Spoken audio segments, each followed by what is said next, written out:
دوستان عزیزم، دو تا امپلیفایر داریم اینجا، هر جفتشون آل این وانن و برای اینا دو تا هم اسپیکر میخوام معرفی بکنم. اولین امپلیفایر مرنس 40N هست، از ساخته‌های جدید کمپانی مرنس، ساخت ژاپن.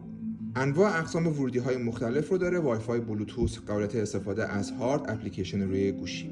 دومین امپلیفایر همونجوری که می‌بینید از کمپانی YBA هست، مدل R100 از سری هریتیجش. بسیار امپلیفایر خوبیه، دقیقاً مثل مرنس اون هم انواع اقسام ورودی‌های مختلف رو داره، صدای کاملاً اروپایی رو داره و دیسپلی بزرگ.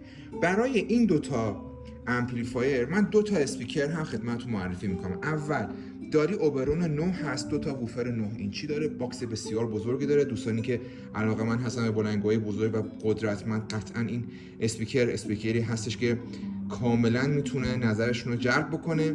دومی اسپیکر هم تراینگل هست، مدل آستریل. همونجور که میبینید 3 تا ووفر داره و 2 تا تیوتر، یه تیوتر در قسمت جلو و یه تیوتر در قسمت عقب. هر دو تای این اسپیکرها کاملا انتخاب‌های مناسبی هستن برای هم مرنس 40N و هم برای YBA R100. اگر سوالی هست دایرکت در خدمتتونم.